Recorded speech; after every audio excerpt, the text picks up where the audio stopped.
All right, welcome to Bet the Edge. I'm Jay Croucher here with Drew Dinsick on a somber Tuesday afternoon. It's raining outside in Stamford, Drew. I think they call that pathetic fallacy, where the weather reflects one's mood after what Marquez Valdez-Scantling did to us last night from the time we're recording. Before we jump into Thanksgiving games, we're going to talk about all three of them today. Do you want to do a quick minute on Chiefs Eagles? Your takeaways, your feelings, emotions? Yeah. I still feel like there's a top to be sold here with the Eagles. I don't know what or when. I'm going to go back to the well this week and play some Bills money line. Bills are getting bet today. If you haven't been paying attention, I think that's probably right. It's largely, I think, optimism that the Bills offense is going to get to 30-ish points here. The Eagles were impressive in execution on a handful of plays that mattered most, and the Chiefs were failures on the high leverage plays in this game, and that's that. I think there is no reason to press any kind of panic button here with the Chiefs, considering the rest of their schedule. Other than the Bills games, they can walk this thing in, I would expect. Everybody else is going to have a couple of tougher tests. The Chiefs do set up pretty well, I think, to still get the 1 seed. The problem is now Mahomes has not separated himself from the pack in terms of best quarterback play this year for the MVP, which hurts. And Hurts being the favorite this morning feels wrong. Like, I get it. Like, yeah, he's had a wonderful season. Like, this should be a wonderful season. He's got 9 wins. I don't know. His biggest contribution is QB wins, Jay, and that's what matters when they're MVP race. His MVP case is basically that Dallas couldn't punch it in on 1st and 5 from the 6, and MVS and Justin Watson dropped everything in sight. He's like, I'll tell you what, he executes the most unstoppable play in football. It's true. Yeah. I mean, yeah, if you all had DeAndre Swift snapping the ball as well, I think he could probably no, I think Hurts is, to me, there's a top tier. It's Hurts, Mahomes, Lamar, and Purdy. And I think they all have a similar probability of winning, honestly. And Hurts has banked all these wins, and he's 9-1, but he has a really tough schedule upcoming, and he has no statistical argument at all. His numbers are not good, at least relative to the field. I mean, he's outside the top 10 in passer rating, in PFF grade. He's outside the top 5 in EPA per play, in QBR. He has 15 touchdowns and 9 interceptions. He's not running the ball as effectively as he did last year outside of the tush-push touchdowns. So, yeah, I think, look, he's clearly very much in the mix, but I don't think he should be the favorite, or at least he shouldn't be the favorite by the level that the market is showing at the moment. Last thing on this game, everyone focuses on the drops, and the drops were abominable. It was almost just descended into farce by the last Justin Watson one. It was like a game for Chiefs bettors. It was a game designed in a lab of bad dreams. Like, it was just absolutely absurd. But what I hope does not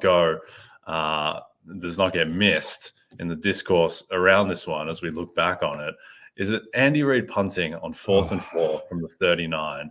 He cannot keep getting away with this. He did it in the AFC title game, and he got bailed out where I think he punted on the 37 when they were down and then they needed to score. Maybe it was tied. So that was just a disaster. He's basically, if you convert that, you very likely win the game. And he's forfeited the opportunity to win the game for 19 yards of field position. And then, sure enough, the Eagles march down the field and score a touchdown.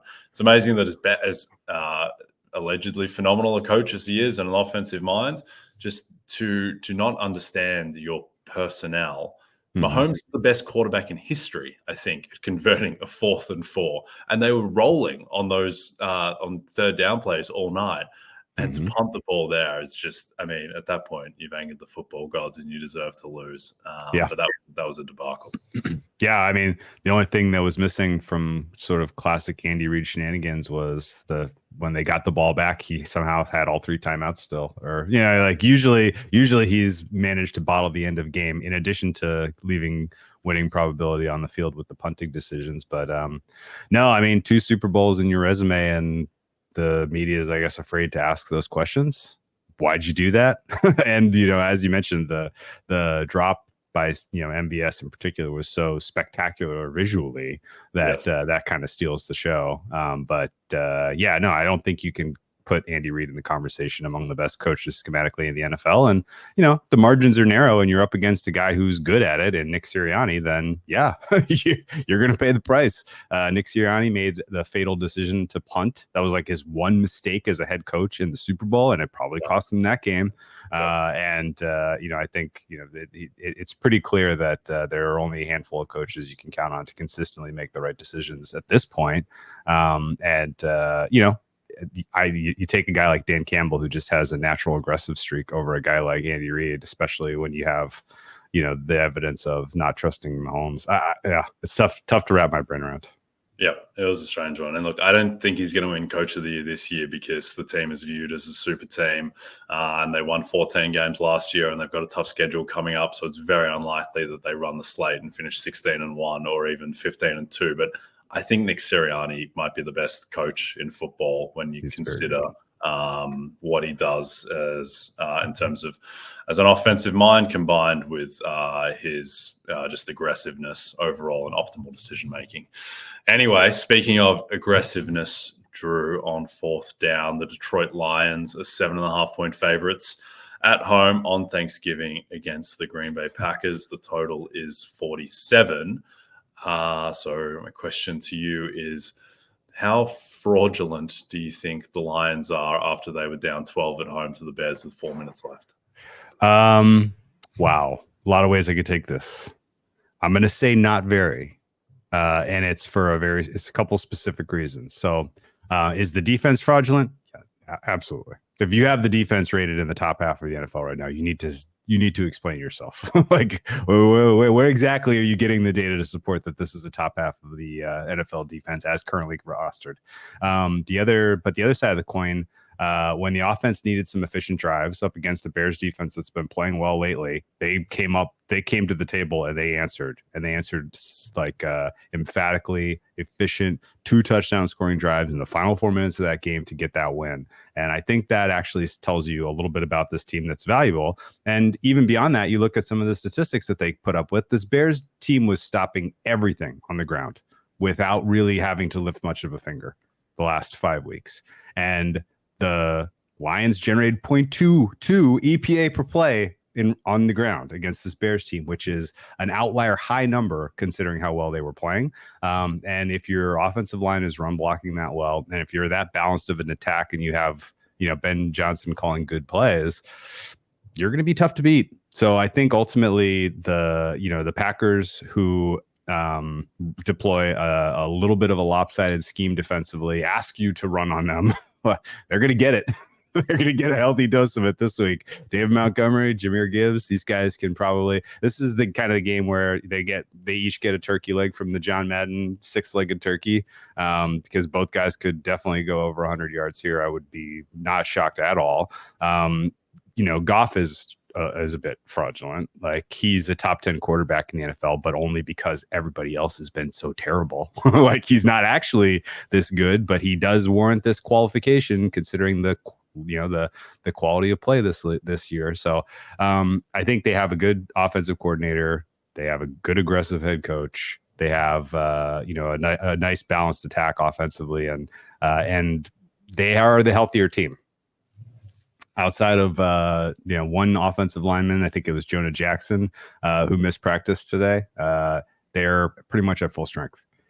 That matters because the Packers are not. You can make a credible case that their most important player on offense is Aaron Jones. He's not going to go. You can make a credible case that their most important player on defense is Devondre Campbell. He's not going to go. They still, are going to have Rashawn Gary, who's a decent pass rush option, but the pass protection for the Lions is outstanding. And Jair Alexander, if he plays, is going to be limited. So I don't really see him being able to match up well with the likes of Raymond and Amon-Ra St. Brown. There's no answer for Laporta on this team at all. And I think the Lions are going to be able to put together a pretty healthy performance here. So bet Lions first half -4. I have Lions in every single teaser that is in my account right now. And I think ultimately the Packers are probably worth considering in the second half of this game, assuming Wicks plays. Wicks is missing practice as well. And I don't know if you've been paying attention, but he's been probably the most reliable of all the weapons in the Packers passing arsenal right now. So if he's available, then maybe the Packers in comeback mode are a decent second half bet in this one. But I think the early game in the Thanksgiving slate is a healthy serving of chalk. Yeah, I think the thing with the Packers to note is that quietly Jordan Love has turned into a good quarterback. It's kind of happened without anyone really noticing because no one watched Packers Rams or Packers Steelers or probably Packers Chargers outside of the viral drops. The Packers really should have lost that game too. But Jordan Love is now up to 13th among quarterbacks in EPA per play. He has effectively the same EPA per play as Lamar Jackson, who is arguably the MVP favorite, or at least close. He's got a better EPA per play than Trevor Lawrence, Matthew Stafford, Russell Wilson, Geno Smith. He seems like he's turned the corner. He's the 20th ranked quarterback by PFF grade. And the past 3 weeks have been much better on that front. And just particularly when he played the Lions, actually, last time these two teams met, just the inexplicable throws where he just seemed to be just out of rhythm, just a beat off with everything. The Raiders game as well was glaring. So it seems like now, and it would make sense, like this is his first year as a starter, that it's reasonable to expect that he would get better as the year progresses. And now he gets a pretty soft Lions defense. I think the most fraudulent statistical rating in all of football is the fact that the Detroit Lions have the 9th best pass defense. I think they're probably closer to the 29th best, honestly. And a lot of that is skewed by just Jimmy Garoppolo missing Devontae Adams on key plays. But Justin Fields was able to carve this team up. Now, he mainly did it with his legs, but also looked comfortable passing. Justin Herbert did whatever he wanted against the Lions with only one real receiver. So I think the Packers, a lot depends on their health, and they've got basically half the team listed on the injury report as we record. But if they are healthy and they get some of these guys back, I think they can keep this within a touchdown. Now, other thing is that, so Packers are 7.5 point dogs, Bears were 7.5, 8 point dogs against Detroit, and people might equate that to think, well, the Packers are better than the Bears. On the short week, home field advantage is accentuated just because there's less time to recover. So that is why that's the case. Anything else on this one? The injuries too. It's important to note if the Packers came out of that Chargers game fully healthy, and Jones and Campbell and Alexander, if all these guys were Wicks, if these guys were good, then I think you'd see this inside of 7. This is partially at 7.5 because of the injuries. Statistical anomaly that I bet into for a good reason or a stupid reason, Jay. Jordan Love is the second worst qualifying quarterback in EPA per play in first halves. He is the second best in second halves. He is only being beaten by Josh Allen in terms of EPA per play in the second half of games. And the only player who he is barely better than in first halves is Kenny Pickett. It is bizarre how disparate these splits are. And if you've watched a Packers game, I don't think you even needed me to read you these numbers. You knew it because he really, really struggles early. And I can't really put my finger on it. I wonder how much of that is like the Saints game earlier in the season where they were deplorable in the first half and then Jordan Love put on his Superman cape in the second half. Also wonder if it's more just scrambling in the second half against the prevent defense because the Packers have been down in a lot of games. But yeah, that is bizarre. I would expect that to at least normalize a little bit. All right, before we get to Commanders-Cowboys, reminder, give a fantasy sports fan on your list the Roto World Draft Guide bundle and take advantage of our biggest Black Friday deal ever. Buy today and receive the 2024 baseball, football, and basketball draft guides for one low price. Plus, use the promo code BF2023 at checkout to receive 25% off and a $10 Fanatics e-gift card. Buy today at nbcsports.com/holiday bundle. Okay, Commanders at Cowboys. Cowboys 11-point favorites. Total is 48.5. Fresh off the Commanders making Tommy DeVito look like a viable NFL quarterback. What are you expecting from this one? I don't love any of the dogs really on Thanksgiving or Black Friday. They're all quite flawed. If I had to take one, though, it would be the Commanders, and it's really just because of this price. This is a big number. I am fine if you want to tell me that the Commanders are slightly worse than an average team. Okay. I'm fine if you want to tell me that Sam Howell is average or below average as far as a quarterback. I think he's a little bit better, but I'm not going to make a huge stink about that. And I don't, I get it that like the Cowboys, when they've gone up against lesser opponents this year, they've looked like absolute world dominators. They have made it look easy. They have done it on defense, on special teams, and you blink and you're down 3 scores. And in those game states, it's dreadful holding a plus anything, let alone, plus 11 and not a bigger number. That said, I am really, really, really having a tough time getting to 11 here because I do think there are some aspects of what the Commanders are doing on offense and their affinity for the pass, their just pass rate over expectation, some of the speed that they have and how that matches up with the linebacking and safety group for the Cowboys, which, by the way, may be missing Jerron Kearse. This is going to be an interesting challenge, I think, for the Cowboys. This is a game the Cowboys should win, probably will win, but the margin of 11 points is too much. And I will put my hand up and say I did not enjoy taking the points with the Giants against the Cowboys last Thanksgiving. It won. It was a nightmare. It was awful. They scored a garbage time touchdown with 10 seconds remaining to get inside of like plus 8.5 or whatever the number was. No, it was off. I was on the Cowboys.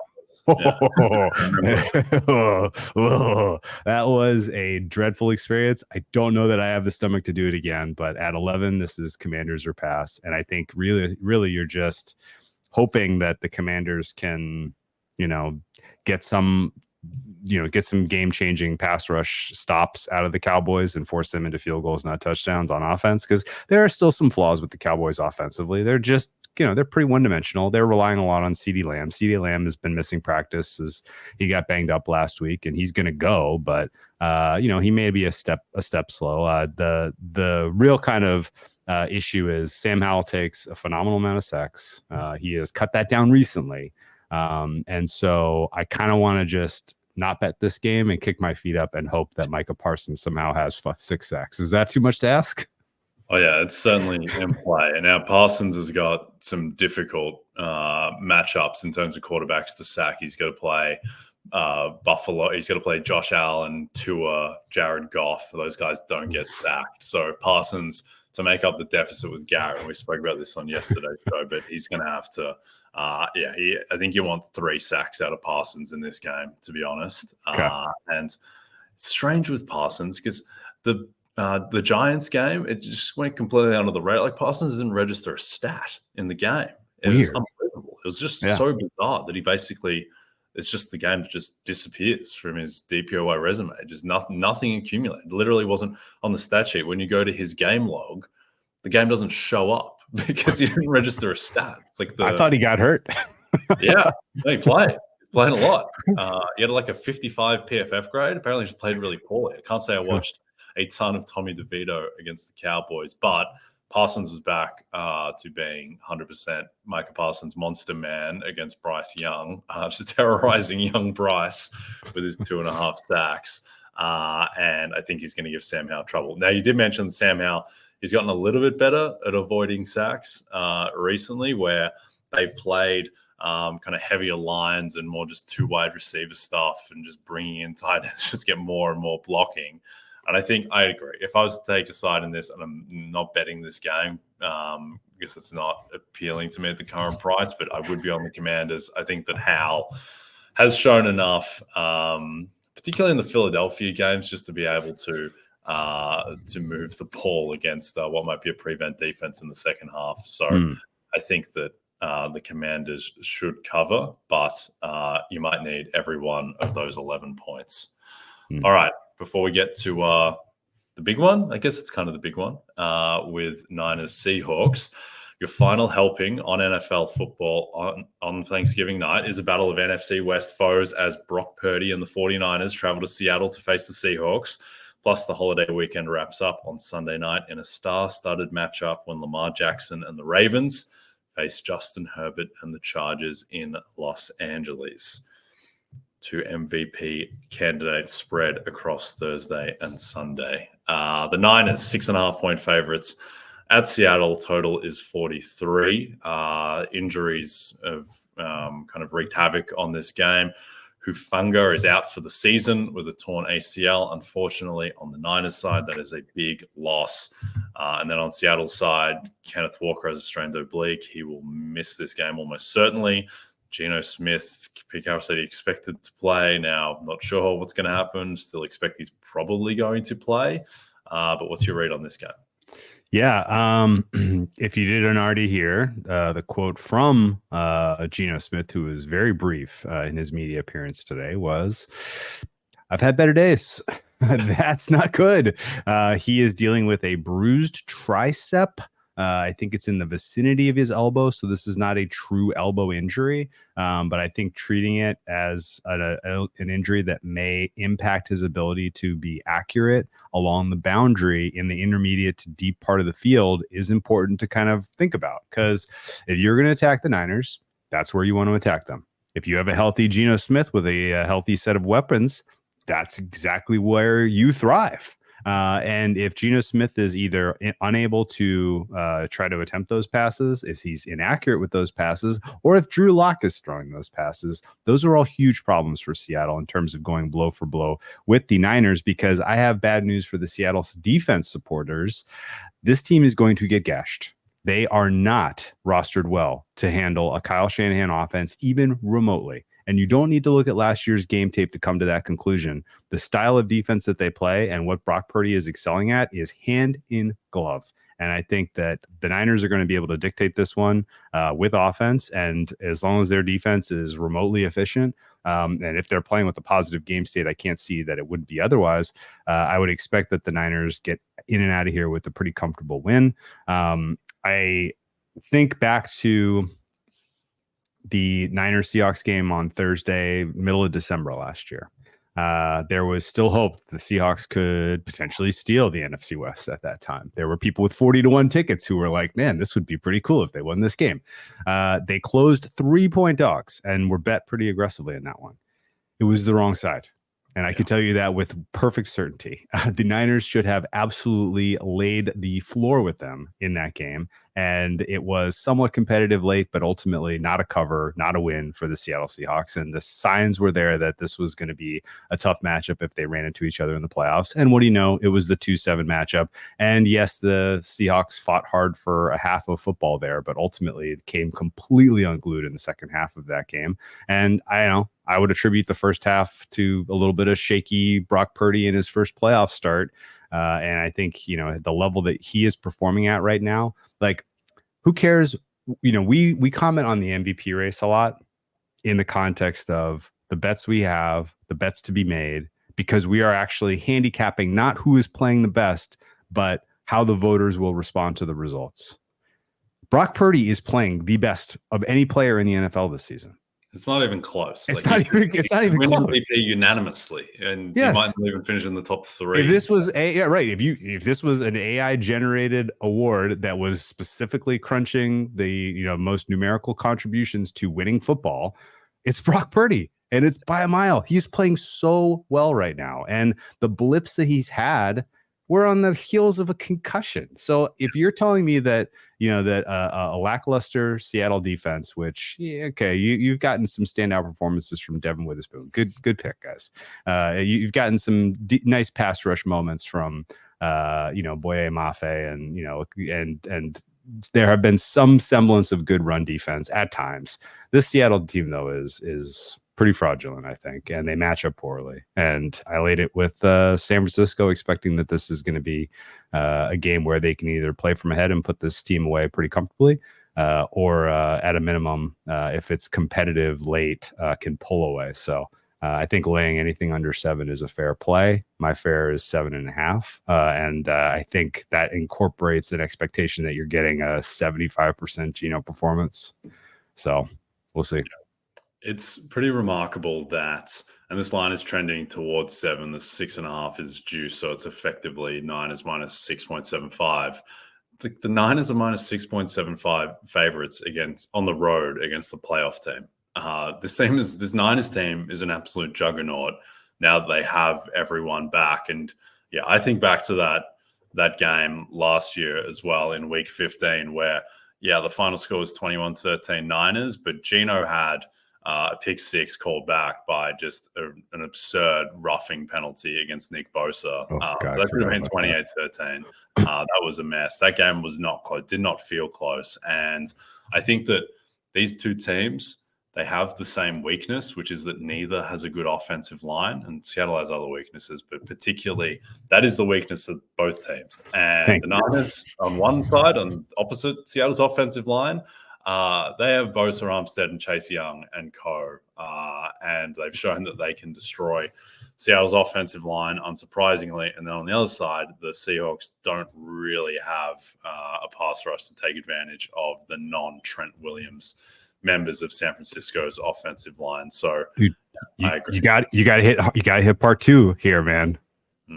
Geno stinks under pressure, and Purdy is amazing. Like beyond just the fact that the offensive lines are not good and the pass rushes are a mismatch, particularly for the Niners. It's bad news when Geno Smith is under pressure, and for some reason, some way, somehow, and people have their heads in the sand. Brock Purdy, with an offensive line that is performing at the bottom third of the NFL, is still dominating in terms of EPA generated. And you want to give Shanahan the credit, fine. He would be my first choice of coach 1.1 because of his scheme is so dynamic. Of any coach in the NFL. You can have Sirianni just because he's a good in-game guy. He's not going to make your head explode about his decisions in game. But which Shanahan, by the way, is one make some bad decisions. But which it's going to make San Francisco an interesting handicap next week for sure.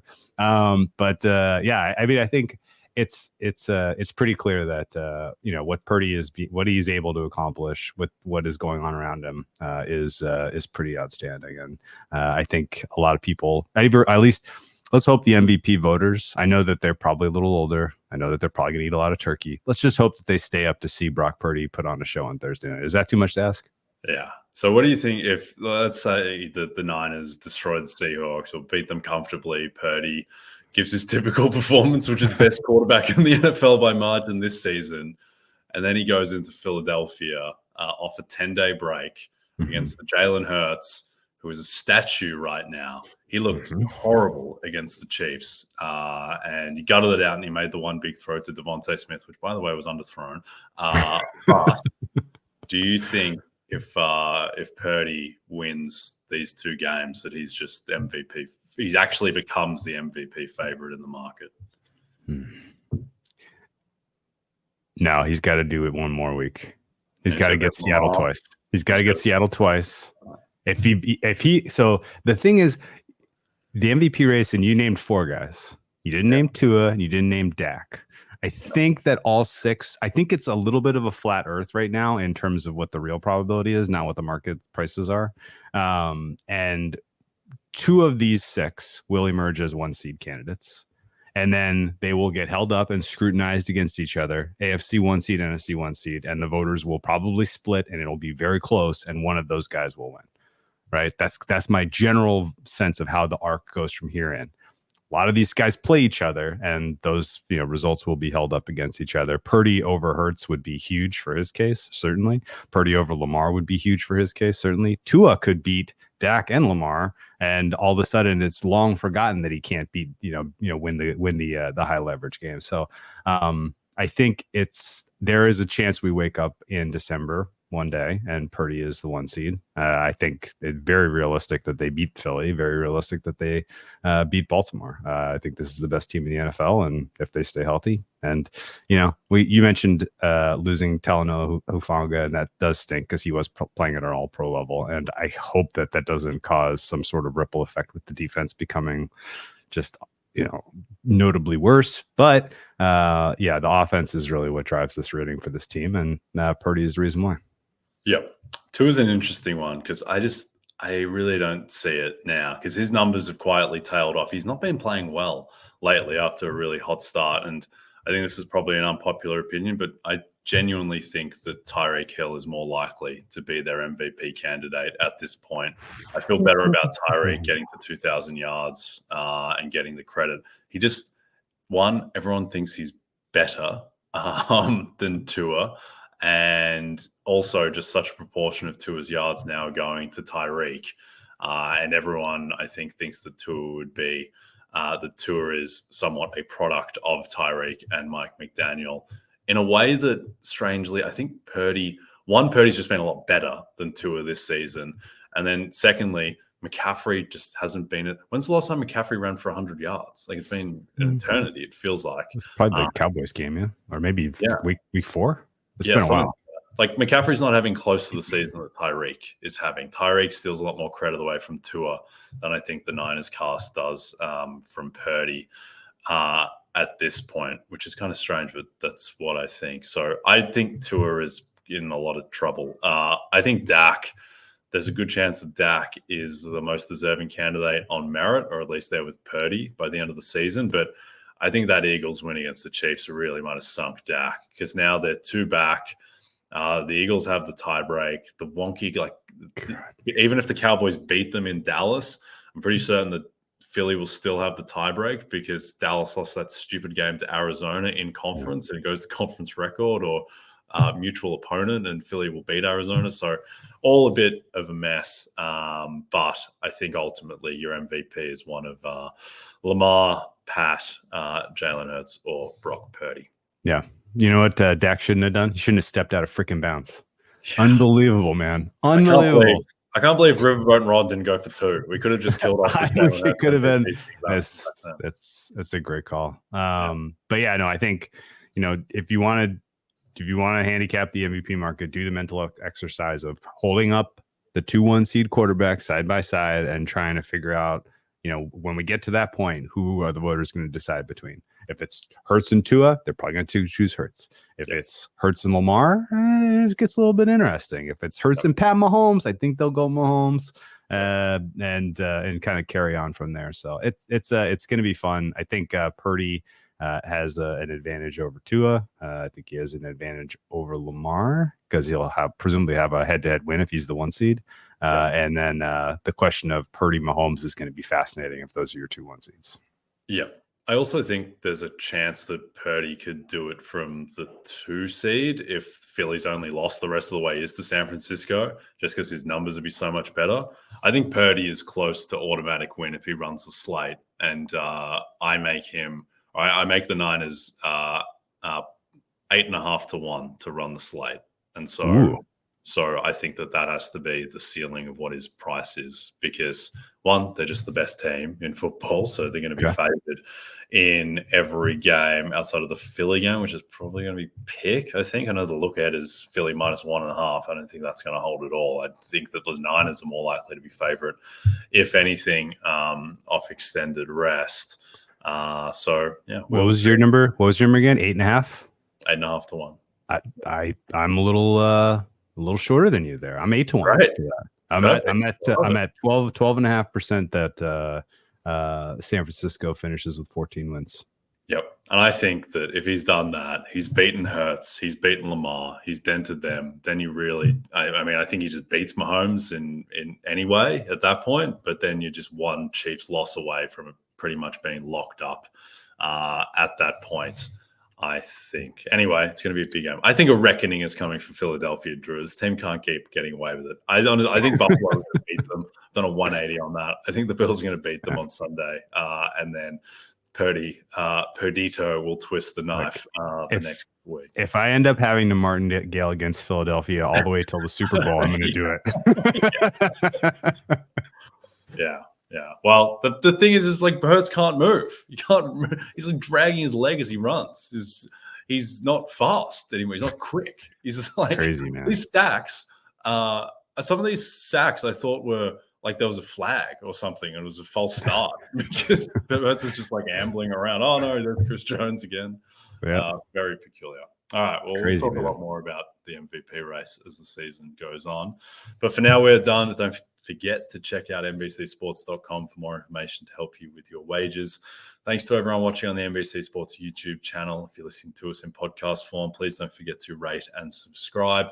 And also a reminder to find all your favorite NBC Sports shows on Amazon Music. Just head to amazon.com/NBC Sports. From Jay Croucher and Drew Dinsick, we'll see you soon.